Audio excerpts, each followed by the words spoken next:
Complain versus trust atau belief ya. Amin. Bila kita belajar dari pengintai, ketika Musa dan Harun akan memasuki melebur tanah Kanaan, dia meminta 12 pengintai. Siapa saja ke 12 pengintai itu di Bilangan pasal 13 ayat 21 sampai 30. Kalau secara konteks keseluruhannya adalah Bilangan pasal 13 ayat 1 sampai 33. Di situ cerita lengkapnya. Tetapi saya ambil singkat untuk membaca firman Tuhannya. Ketika Musa di saat itu dikatakan dia bicara, mari Tuhan berbicara pada Musa, panggillah 12 pengintai untuk melihat ke tanah Kanaan, tempat terakhir yang kita akan rebut gitu.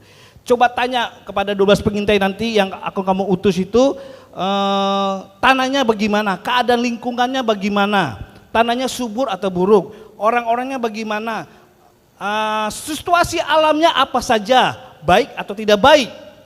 Dan ambil sesuatu contoh kamu dapatkan sana dan kembali dan laporkan kepadaku. Lalu Musa memanggil 12 pengintai ini, diambil dari 12 suku. Suku apa saja? Suku Ruben. Diambil pemimpinnya. Siapa itu? Samuel bin Zakur. Suku Simeon.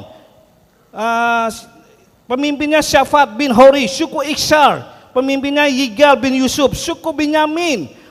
Pemimpinnya bernama Palti bin Rafi. Suku Zebulon, pemimpinnya bernama Gediel bin Sodi. Suku Manase, pemimpinnya bernama Gadi bin Susi. Suku Dan, namanya pemimpinnya Amiel bin Gamali. Suku Asyur, pemimpin nama Setur bin Mikael. Suku Naftali, namanya Nabi bin Woshi. Suku Gad, namanya Gol bin Makti. Dan yang ke-11 suku Yehuda, namanya Kaleb bin Yefune. Dan suku Efraim namanya Hosea bin Nun, atau nanti diganti menjadi namanya Yosua. 12 suku ini diambil para pemimpinnya untuk mengintai dan memberikan hasil laporannya. Tapi apa yang terjadi ketika mereka melapor kepada Musa dan Harun? Ada dua versi.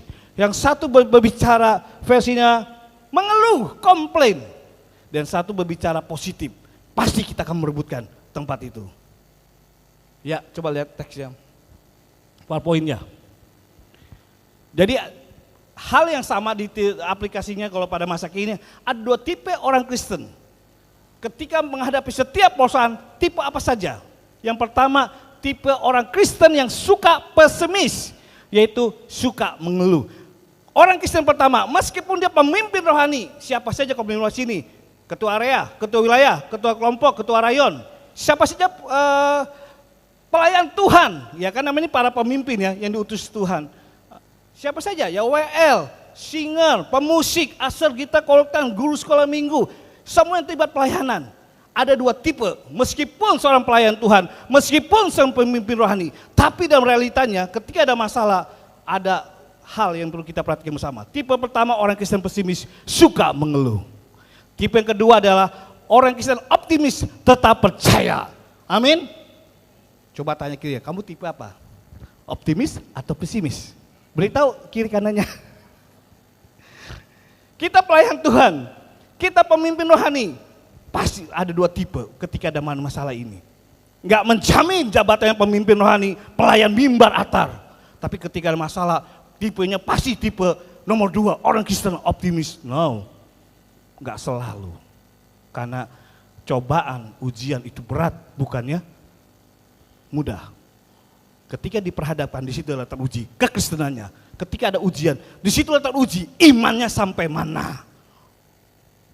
Iman yang positif, tetap percaya, atau iman yang pesimis, mengeluh. Lo gini kau ikut Tuhan, lo gini toh melayani Tuhan. Piye? Kita belajar di dalam Alkitab, contoh dua pesimis. Pemimpin rohani yang dipilih. Pertama, next selanjutnya. Orang Kristen yang pesimis, suka mengeluh. Ini ada 10 pengintai. Siapa saja? Tadi saya sudah sebutkan 12 ya. Yang positifnya saja, yang pemimpin rohani yang positif itu bernama suku Yehuda, yaitu Kaleb bin Yefa, dan suku Efraim Hosea bin Nun. Yang lainnya 10 suku itu adalah pesimis. Coba sebelum. Ketika melapor kepada Musa, hasilnya apa? Lihat pemimpin tipe orang Kristen yang pesimis, hasilnya begini. Mereka menceritakan kepadanya, kami sudah masuk ke negeri kemana kau suruh. Dan memang negeri itu berlimpah-limpah susu dan madunya. Dan inilah hasilnya, mereka sempat membawa hasilnya. Hanya, wah perhatikan, hanya bangsa yang diam di negeri itu kuat-kuat. Wow, besar-besar, ini orang raksasa, itu suku An ini. Kami lihat di sana, lalu orang Amalek diam di tanah Negeb. Orang Het, orang Yebus, orang Amori diam di pegunungan. Orang Kanaan diam di sepanjang laut dan sepanjang tepi sungai Yordan. Jadi nggak mungkin kita bisa merebut, harus melawan beberapa suku, harus beberapa daerah untuk mencapai tanah Kanaan yang berlimpah madu dan susu. Tidak mungkin. Wow, 10 pemimpin rohani. Hasilnya apa? Kalau mereka, itu dibilang pasal 13. Ketika mereka mengeluh, akibatnya mereka membutakan diri sendiri akan kebesaran Tuhan. Betul? Orang suka mengeluh, pemimpin rohani, pelayan Tuhan yang suka mengeluh, berarti dia membutakan diri sendiri akan kebesaran Tuhan. Betul? Perhatikan baik-baik, ketika bangsa Israel keluar dari tanah Mesir menuju tanah Kanaan, penyertaan Tuhan itu sangat-sangat luar biasa. Bicara makan ya, Kampung Tengah, mereka tidak masak, mereka tidak delivery online, tidak ada pada saat itu. Tapi Tuhan sendiri yang memberikan mereka makanan. Amin. Perlu roti disediakan mana yang tidak beragi. Perlu daging, Tuhan berikan burung gagak, mereka makan. Makan hamburger, Israel daging, steak. Tuhan tetap sediakan zaman dulu. Makan yang biasa-biasa Tuhan tetap sediakan. Mereka tidak memasak, mereka tidak pesan delivery, makan online, tapi berbicara makan tengah, kampung tengah, Tuhan tetap menyediakan. Jehovah Jireh, Allah yang menyediakan keperluan-keperluan. Mereka buta, bicara kampung tengah Tuhan aja sanggup. Apalagi bicara perlindungan di Mesir, perjalanan mereka, kalau di padang gurun itu, kalau siang panasnya pol. Saya ingat ketika orang guide tour waktu kami di terima kasih sebelum Bapak Gembala, Bapak Majelis ke gereja, semua yang memberikan 4 pastoral bisa mengunjungi tanah Kanaan. Saya berterima kasih lupa sebelumnya. Ketika kami dari Mesir sampai ke perbatasan Mesir mau ke Israel, guide Israel ini berkata gini, kalau Anda mau melihat neraka, datanglah ke Israel pada bulan musim panas. Itu panasnya bisa 60 sampai 70 derajat. Karena memang Israel, Mesir semua itu adalah perbukitan, padang pasir. Wow, kamu mau lihat neraka, datang Israel. Loh, kok neraka tanah Kanaan tanda perjanjian. Maksudnya panasnya minta ampun, pol. Kalau dinginnya juga minus. Di Mesir aja waktu kami ada berada di Mesir, itu minusnya malam sore itu sekitar 5 derajat. Dinginnya luar biasa. Dan apa yang terjadi? Ketika bangsa Israel suruh berjalan pulang, Tuhan menyertai dengan perlindungan. Apa? Kalau siang Tuhan berikan awan. Tiang awan. Supaya apa? Tetap adem. Ketika mereka harus berjalan puluhan kilometer. 40 hari 4 malam. Tuhan menyertai dalam perjalanan. Itu perlindungan. Terus kalau siang, Tuhan berikan juga malamnya ketika kedinginan, Tuhan berikan tiang api. Sehingga bangsa Israel tetap ada perlindungan Tuhan. Mereka buta bahwa Tuhan pernah menolong mereka. Itu bicara perlindungan, bicara penyediaan, penyertaan Tuhan. Ketika mereka juga waktu menghadapi perbatasan laut mati, mereka mau menyeberang laut terbelah 2. Mereka lupa dan tentara Mesir saat itu mati bukan karena mereka berani melawan, karena mereka mental budak, tidak diajarkan ketika di Mesir, hidup dalam puluhan tahun, 70 tahun, mereka dilatih dengan jadi orang budak, pokoknya hanya disuruh, enggak dilatih dalam berpendidikan militer, cara berperang, enggak mungkin mereka bisa berperang, tapi bagaimana mereka bisa mengalahkan setiap pertempuran, mengalahkan musuh-musuh mereka, karena mereka hanya diam saja, Tuhan yang berperang pada mereka. Mereka jadi buta. Ini akibat sering komplain. Jadi buta akan kebesaran Tuhan yang pernah dialaminya. Ini siapa ini? Pemimpin-pemimpin rohani loh. Suku, kepala-kepala suku diambil. Hei Musa ambil 12 suku ini, ambil pemimpinnya dan mengintai. Dan kita lihat hasil. Dan hasilnya 10 pengintai ini, kepala-kepala pemimpin rohani, pemimpin pelayan Tuhan. Tapi ketika ada masalah, apa yang terjadi? Buta. Kan dia komplain, kalau komplain berarti buta terhadap kebesaran Tuhan yang pernah dialami sebelumnya. Betul? Yang kedua, akibatnya apa kalau kita sering komplain? Lihat dari pengintai 10 orang ini. Memperbesar ketakutan diri sendiri. Akibat sering mengeluh, komplain terhadap setiap peristiwa atau maka itu memperbesar ketakutan diri sendiri. Jadi kecewa, galau, sedih, broken heart. Memperbesar ketakutan diri sendiri. Harusnya ketakutan bisa kita lawan, kita bisa hilangkan dengan pertolongan Tuhan. Tetapi karena lebih utama mengeluh, mental budaknya sering mengeluh. Keterikatannya terhadap dosa, belum ada kemerdekaan dengan Tuhan. Sehingga mudah mengeluh daripada bersyukur atau berperang. Dua hal ketika tipe orang Kristen yang suka komplain, dia akan lupa atau buta terhadap kebesaran Tuhan yang pernah dirasakan. Yang kedua, menambah ketakutan. Firman Tuhan katakan dengan ketakutan, kekhawatiran itu gak menambah umur kita panjang. Ini pemimpin rohani. Ini pemimpin kepala suku yang dipercayakan Tuhan untuk 10 atau 12 orang berperang. Dan imam Lewi, suku Lewi khusus untuk melayani Tuhan. Tapi yang dipilih ini, para pemimpinnya justru punya tipe yang berbeda. Bagaimana aplikasi dengan kita ketika menghadapi persoalan? Ketika sakit penyakit, langsung komplain. Oh iya, aku udah melayani Tuhan kok. Kenapa tuh izinkan sakit penyakit? Langsung berobat, lupa enggak langsung Tuhan, enggak cepat-cepat kembali kepada Tuhan, tolong saya. Ketika ada persoalan ekonomi, langsung egonya berpikir, bagaimana nih, ada kebutuhan besar, bagaimana mencukupi kebutuhan tersebut, langsung berpikir negatif, komplain kepada Tuhan, langsung mengambil caranya sendiri, entah mulai berhutang, entah mulai jalan sana sini, akibatnya menambah ketakutan tersebut.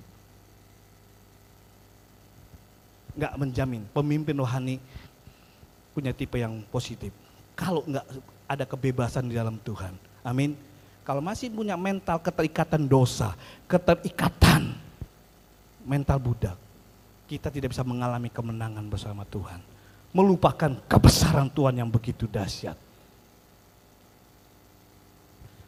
Itu adalah pemimpin rohani yang tipenya tipe orang yang suka pesimis. Pelayan Tuhan tipenya mengeluh meskipun melayani Tuhan. Tapi mari kita lihat yang positifnya, pemimpin. Next. Ya, next. Lalu orang Kristen yang kedua, orang Kristen yang optimis atau orang Kristen yang percaya, yaitu dua orang ini yang bernama Yosua dan Kaleb, Bilangan 13:30. Kemudian Kaleb mencoba menenangkan hati bangsa itu di hadapan Musa. Katanya, tidak, kita akan maju dan menduduki negeri itu, sebab kita pasti akan mengalahkannya. Wow. Ketika ngomong begini masih dibantah lagi dengan 10 kepala suku pengintai yang lainnya. Hei, di sana di daerah kanan ada orang raksasa yang suka makan orang sendiri. Masih lagi bertambah. Sudah dikuatkan masih tetap mengeluh. Tidak, ada orang pemakan daging manusia istilahnya gitu. Menambah ketakutan sendiri. Keluhannya bukannya langsung tenang karena ada orang yang berpikir positif, pasti bisa berdasarkan pengalaman-pengalaman di dalam Tuhan. Pasti kalau Tuhan dahulu pernah tolong, sekarang juga pasti Tuhan tolong, ke depan Tuhan juga pasti akan tolong. Harusnya demikian, tetapi masih dipatahkan dengan mengeluh. Tidak. Di ayat selanjutnya, ketika Kaleb sudah tentang kita pasti bisa mengalahkan mereka, kita bisa merebut tanah Kanaan tersebut yang sudah dijanjikan Tuhan. Karena Tuhan bersama kita, itu Kaleb bilang. Tapi sayang, 10 pengintainya masih tidak bisa. Nah, kita belajar dari Kaleb dan Yosua. Akibatnya apa? Ketika kita percaya, ketika optimis dalam Tuhan, cuma 2 hal saja. Kita menikmati janji Tuhan. Amin. Yang kedua, keturunan kita diberkati. Bilangan 14 ayat 24 mengatakan, tetapi hambaku Kaleb, karena lain jiwa yang ada padanya, dan ia mengikut aku dengan sepenuhnya, akan kubawa masuk ke negeri yang telah dimasukinya, dan keturunannya akan memilikinya. Ketika Kaleb positif, percaya selalu dalam Tuhan, optimis dalam kehidupannya, maka Kaleb bersama Yosua bisa menikmati tanah Kanaan dan keturunannya diberkati. Ketika Gaitur berbicara kepada kami, waktu Musa memimpin bangsa Israel itu ada 2 juta orang. Karena menikah dengan bangsa Mesir ya. Jadi anaknya, menantunya orang Mesir dibawa juga. Ya. Dan ketika sampai ke negeri Kanaan, hanya generasi pertama hilang. Tidak bisa memasuki, termasuk Musa. Hanya 1 juta. Generasi kedua, yaitu generasi Yosua dan Kaleb. Kenapa Tuhan bisa izinkan?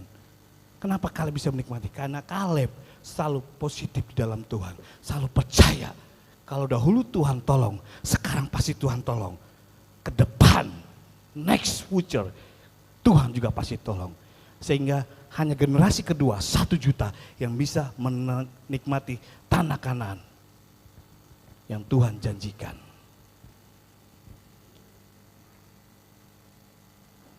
Rick Warren mengatakan, next selanjutnya ya. Nah, ini Rick Warren, seorang gembala sidang dan juga motivator Kristiani, pemimpin. Beliau berkata dalam bukunya The Purpose Driven Life, hidup yang dikendalikan dengan tujuan.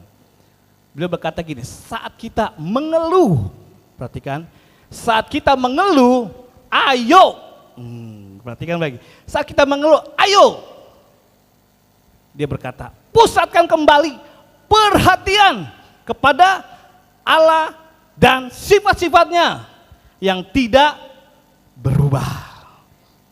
Ingatlah diri Anda tentang apa yang Anda tahu benar untuk selamanya mengenai Allah. Allah itu baik. Dia itu mengasihi saya. Dia mengerti saya. Dia menyertai saya. Dia mengetahui apa yang saya alami. Dia peduli. Dia memiliki rencana yang baik bagi kehidupan saya. Dan percaya bahwa Allah menepati janji-janjinya. Wow, Rick Warren tahu. Kadang-kadang kita bisa juga mengeluh. Ada ketika menghadapi persimpangan jalan, persoalan hidup. Tapi kita mulai ngeluh, Rick Warren mengatakan, ayo, ayo, ayo, ayo, ayo. Pusatkan kembali kepada Allah kita. Bahwa Dia peduli. Allah itu baik. Allah itu tetap menyertai kita. Allah itu tetap mau menolong kita. Amin. Ayo, coba bilang kira-kira. Ayo, pusatkan kembali pada Allah. Ayo. Ayo positif. Ayo percaya. Ayo beritahu kira-kira, ayo percaya pada Tuhan. Amin. Sebesar apapun persoalan hidupmu, kita semua, ayo percaya pada Tuhan. Bahwa Allah itu baik dahulu sekarang sampai selamanya. Ayo percaya, janjinya tidak pernah berubah. Ayo percaya, pernyataannya selama-lamanya. Allah tidak pernah PHP.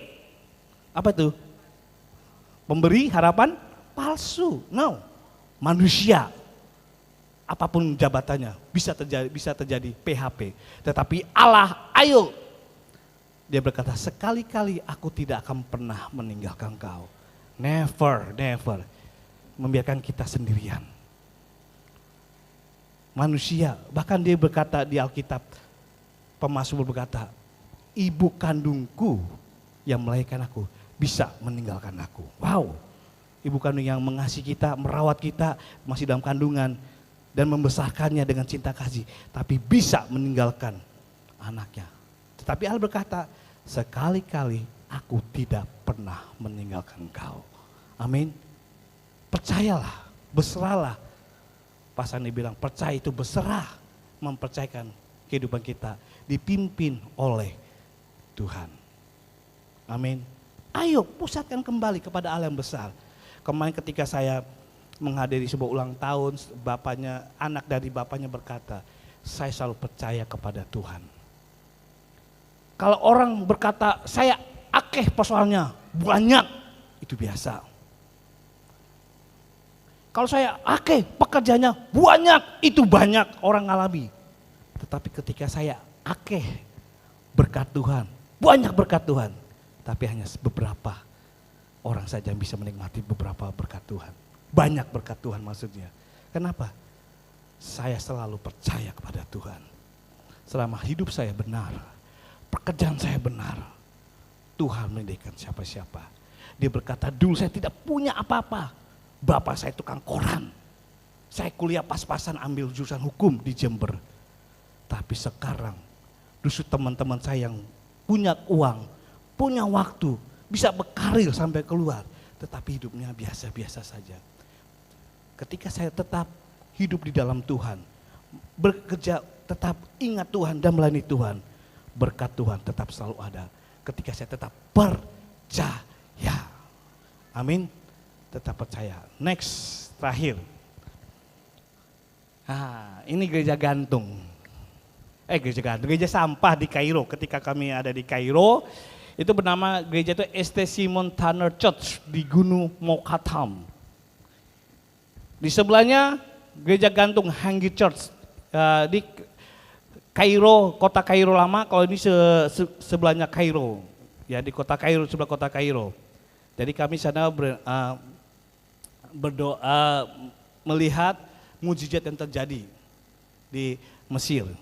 Nah, apa yang saya dapatkan cerita dari situ dan guide yang mengatakan menceritakan sejarah bahwa Tuhan bukan hanya ketika kita melihat pekerjaan Tuhan luar biasa, bukan waktu ada di Israel, tetapi waktu masih ada di Mesir. Perjanjian lama itu ada di Mesir ya. Ketika orang bangsa Israel kelaparan, lari ke Mesir, Yusuf, disitulah dari Mesir tersebut akhirnya mereka dibawa kembali ke tanah Kanaan. Tetapi di dalam Mesir itu banyak sejarah-sejarah. Ya khususnya salah satu gereja gereja sampah. Ini sebenarnya gereja the Church Tanner, Simon Tanner. Ini karena Santo Simon. Ceritanya begini Bapak Ibu. Gereja itu ditulis terjadi ada 3 ruang ibadah, ruang pertemuan. Itu adalah gunung sebenarnya, gunung bukan gedung yang dihiasi, tidak gunung. Ada 3 kebaktian situ, bukan 3 kebaktian, 3 aula istilahnya lah. Yang aula pertama 200 untuk kumpul 200 orang, lalu kedua 2000 di dalam gunung. Tetapi ketika mau keluar gunung kelihatan itu bisa memuat 10.000 orang. Dan di Gunung Mokhatam itu orang-orangnya, kalau kita menuju ke sana, kenapa disebut gereja sampah? Karena penduduk itu penuh dengan sampah. Seluruh kota Kairo buang sampahnya ke situ, ke Gunung Mokhatam itu. Seluruh orang Kairo buang sampah gitu. Jadi mereka tidak mengeluh, mereka mengubah sampah itu menjadi mata pencarian. Dan mereka ada di situ. Dan di situ apa yang terjadi? Ada gereja Tuhan. Gereja sampah disebut. Karena memang harus melewati kota penduduknya yang mayoritasnya sampah. Bekerjanya adalah mendaur ulang sampah itu menjadi mata pencarian gitu. Dan penduduk situ dikatakan ada 50.000 orang penduduknya. Dan hampir 90% lebih adalah orang Kristen semua. Mesir, tetapi beragama Kristen. Kristen apa? Koptik. Nah, Koptik Ortodoks itu seperti Presbyterian lah, ya, bukannya Katolik. Peristiwanya terjadi pada abad ke-10. Dahulu guide tour mengatakan pada kami bahwa Mesir pada abad ke-4, 5, dan 6, 300 tahun itu dipimpin oleh pemerintahan orang yang berkristen yang percaya pada Tuhan. 300 tahun para pejabatnya, rajanya semua itu percaya pada Tuhan, tapi pada abad ke-4, 5, dan 6. Selama 300 tahun. Tapi selanjutnya sudah masuklah ajaran agama Islam dan sampai abad ke-10 peristiwa Gunung Mokhatam terjadi. Dan Bapak Ibu ketahui juga kalau di Mesir, di daerah Timur Tengah itu bahasa resminya itu Arab. Walaupun di Mesir tapi ininya bahasa resminya Timur Tengah itu Arab. Termasuk Israel. Israel juga waktu di Israel merdeka pada tahun 1920,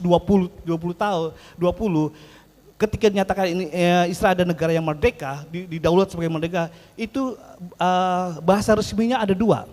Dahulu sebelum didaulat bahasa resminya banyak. Ketika dijajah Spanyol, bahasa Spanyol. Ketika dijajah bahasa Inggris, oleh bahasa Inggris. Dan memang aslinya Timur Tengah, bahasa Arab ya bahasa Arab. Dan bahasa Ibrani juga ada. Tetapi ketika merdeka menjadi negara berdaulat, pada tahun 1920 bangsa Israel pun juga dua bahasa yang diakui. Yaitu pertama bahasa Arab dan kedua bahasa Ibrani. Nah, kenapa saya kita bicara bahasa sebelum memasuki sejarahnya dari gereja sampah. Saat itu pada abad ke-10 bangsa Kafilah Fitimia, ya. Ya, itu memasuki ajaran Islam tapi agak radikal, ya, agak yang sangat keras pada saat itu. Dan apa yang terjadi? Tapi dia cukup senang berdiskusi dengan ajaran agama lain. Dia pemimpinnya Kafilah Fitimia bernama Al-Muiz. Pada abad ke-10 ingin merebut kota Mesir, dia ingin menjadi negaranya dan ingin membangun kota baru di negara Mesir, di Kairo. Jadi dia melawan ya pemerintah tersebut dan menang. Dan gubernur di Kairo yang bernama Ibnu Khilis ketakutan. Wah, ini menang, bagaimana cara nih supaya aku tetap gubernur, aku juga tetap ini, pada gubernurnya agama Kristen sebelumnya.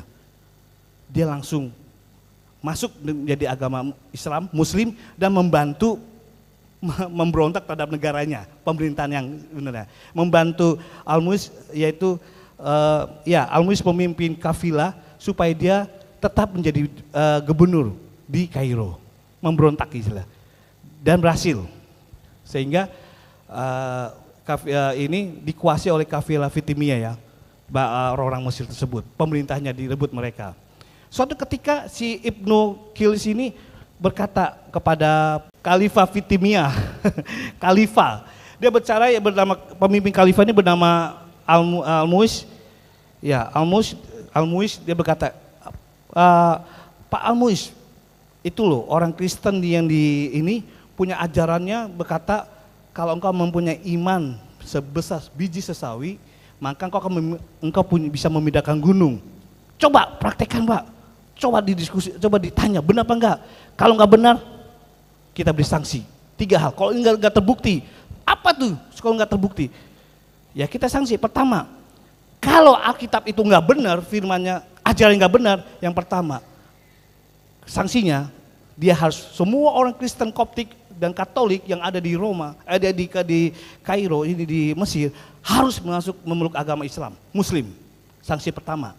Sanksi kedua, kalau nggak benar, Alkitab itu tidak terbukti, Matiusnya itu, Matius 17 ayat 20 punya iman biji sesawi itu nggak benar.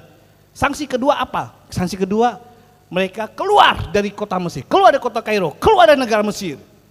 Dan sanksi yang ketiga, kalau mereka masih bertahan Kristen dan mau di dalam, wow, apa itu? Dipenggal, dibunuh. Wow, boleh.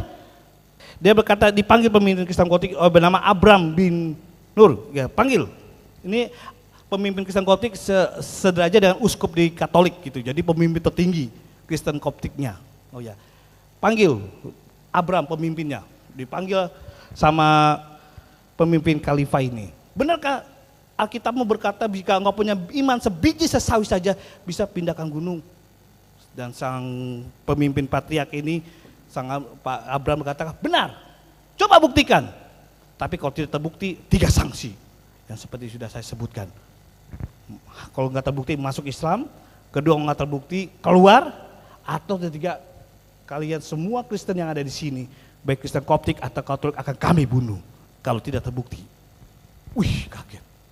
Oke, beri kami waktu 3 hari. Langsung pemimpin patriark ini, Kristen Koptik ini datang ke gereja gantung yang sebelahnya, next tadi dia. Sebelahnya, jadi dia ada di kota Kairo yang lama. Dia datang, dia memanggil kepada para santo-santo yang ada di situ, kita diuji iman kita. Kita harus berdoa dan berpuasa selama 3 hari, minta belas kasihan Tuhan, supaya bisa iman kita, kebenaran kita tuh dinyatakan. Kalau enggak, ada 3 sanksi, kita semua akan dihabisi. Wow, oke. Kita berdoa, mereka berpuasa selama 3 hari. Karena janji 3 hari akan dibuktikan. Pas sudah selesai berpuasa selama 3 hari, tiba-tiba sang pemimpin Kristen Koptik ini bernama Abram dapat mimpi dari Tuhan. Dia bertemu dengan Bunda Maria. Dan berkata, "Hei, Abram, pergilah ke jembatan di sana, jumpalah dengan orang namanya orang Simon. Simon itu seorang penyama kulit, penjemur kulit binatang yang pekerja di negeri. Yang kalau penjemur kulit binatang mungkin akan dibuat tas atau sepatu ya gitu. Pergi, datangi dia. Maksudnya apa Tuhan? Ajak dia berdoa bersama-sama, ajak dia untuk membuktikan kebesaran Tuhan." Kaget ya, Patrick saya ini uskup besar kan, kok mesti ngajak orang biasa? Betul, akhirnya dia taat pada firman Tuhan, dia percaya, ya Tuhan, ditemuilah ke depan jantung, dia berjumpa dengan Simon. Simon berkata, siapa aku ini? Aku orang berdosa, aku nggak pernah, mungkin tidak pernah beribadah. Tapi ini mati hidupnya bangsa Mesir ada di kamu. Aku berdoa, ngajak kamu bersama-sama kita berdoa supaya mujizat terjadi. Oke, kalau memang itu rencana Tuhan, kehendak Tuhan, aku siap. Akhirnya mereka pergi. Iya, lalu mari kita pergi ke Gunung Mokhatam ini. Dia panggil pemimpin Khalifah Fatimiyah ini. Ini bernama Al-Muts ya. Bersama orang-orangnya pejabat-pejabat pemerintah. Mari saksikan. Kami akan berdoa dan lihat apa yang terjadi. Dan Pak Abram ini pemimpin Kristen Koptik ini berdoa. Dan dia berkata kepada Tuhan. Dia berseru kepada Tuhan dengan berseru 400 kali. Seruannya apa? Dia bicara Kyrie eleison. Kyrie eleison artinya Tuhan berilah belas kasihan-Mu. Belas kasihan pada kami. Tuhan berilah belas kasihan pada kami. Kyrie eleison. Itu pertama menghadap ke utara. Kyrie eleison selama 100 kali bersama para uskup dan Simon ini. Sang patriark berkata Kyrie eleison 100 kali utara. Lalu dia ke selatan, Kyrie eleison 100 kali. Lalu dia ke arah barat, Kyrie eleison, Tuhan kasihlah kami, Tuhan kasihlah kami. Dan menghadap ke timur, Kyrie eleison. Setelah 400 kali berbicara, apa yang terjadi? Hening mereka, belum ada tanda-tanda. Langsung sang patriark ini mengambil kalung mungkin salibnya, dan dia menghadap ke Gunung Mokhatam tersebut. Dan apa yang terjadi? Tiba-tiba, itu mungkin masih siang hari karena masih ada matahari tertutup oleh Gunung Mokhatam tersebut, masih tertutup. Tapi ketika dia selesai berdoa dan menyalakan salib ke arah gunung itu, wow, ini matahari Gunung Mokhatam tiba terangkat. Ketika angkat sinar matahari bisa kelihatan. Dan dari arah kota Kairo, dari timur, Gunung Mokhatam tersebut pindah ke arah barat selama 3 kilometer. Wow. Ketika terjadi, sang pemimpin kafilah Fatimiyah ini bernama Al-Muts berkata, dia langsung datangi patriark ini, pemimpin Koptik ini bersama Pak Abram. Pak Abram, stop. Aku percaya bahwa Tuhan mau besar. Aku percaya terhadap ajaran Alkitab-Mu. Stop. Kenapa? Kalau itu terus terangkat dan berpindah, nggak di-stopin, takutnya dia sedang membangun kota Kairo itu akan hancur karena gempa bukit Gunung Mokhatam itu berpindah, terangkat dan berpindah. Segera stopin, hanya sampai 3 kilo dari timur menuju barat. Stop. Dan sejak itu aku percaya. Dan pemimpin Khalifah Fatimiyah ini, sejak saat itu dia percaya kepada Tuhan dan dia terima Yesus sebagai Tuhan Juru Selamat dan menjadi pemimpin rohani, pelayan Tuhan. Namanya diganti dari Al-Muts menjadi Stefanus. Itulah sejarah dari gereja sampah. Bila engkau punya iman sebesar biji sesawit, percaya saja gunung ini akan pindah, maka itu tetap terjadi. Tidak ada mustahil bagi kamu. Amin. WPD yang kita pelajari, kita baca Bilangan pasal 8, Markus, itu tentang akhir zaman. Terus di dalam Amsal tentang mulut kita, perkataan kita yang positif akan melembutkan hati. Itu berbicara, mengajarkan kita pada hari ini ada. WPD yang kita baca Alkitab pada hari ini mengajarkan supaya kita terpercaya. Karena pada akhir zaman penderitaan, pencobaan lebih berat pada masa sebelum pada masa kini. Next ke depan penderitaan akan semakin jahat, akan semakin berat. Kejahatan akan makin menjelela. Tapi tetap percayalah, seberat perintahan persoalan hidup, selama kita percaya, Tuhan masih sanggup mengadakan mujizat. Amin. Mari kita berdoa. Video klipnya sebentar sebelum kita berdoa, kita lihat. Pemusik siap-siap Dimulai. perjalanan ke gereja sampah.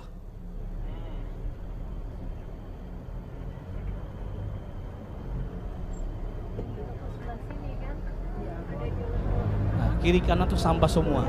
Rumah-rumah mereka penuh dengan sampah yang diolah menjadi mata pencarian. Inilah kenapa gua Seluruh kota Kairo buang sampahnya ke sini. masker. Udah daging. Suaranya boleh lebih besar. عاوز ايه تاني؟ التحرير لا لا برضه العتبة بس Duh, ini daerah ini nih. bersama plastik dan semua keluarga bekerja bersama-sama. Istri membantu suaminya. Jalannya sempit ketika kami memasuki mau ke gereja sampah. Bahasa negara Cina Naik gunung akan ini. membuat banyak produk. Kalian lihat sendiri aja dah. Muhammad,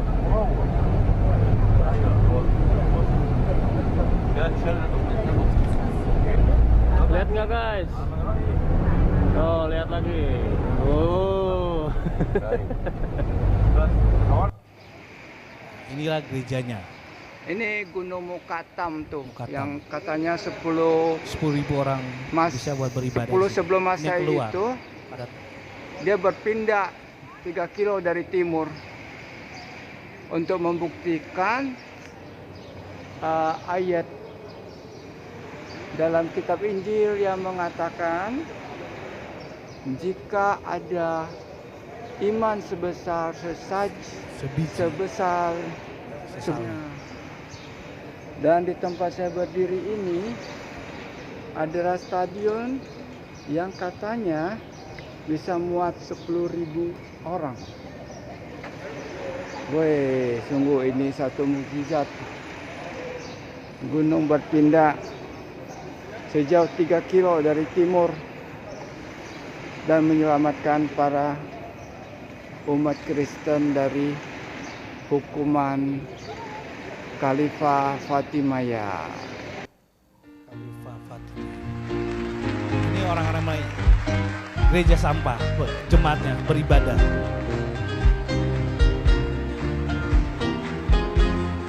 Habibi, Allahu Akbar. Tuhan Maha Besar. Saudara-saudaraku, pujilah Tuhan yang Maha Besar.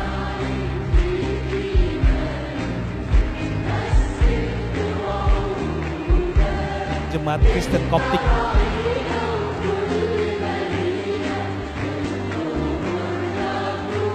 Pujian penyembahan mereka memuliakan Tuhan yang Maha Besar.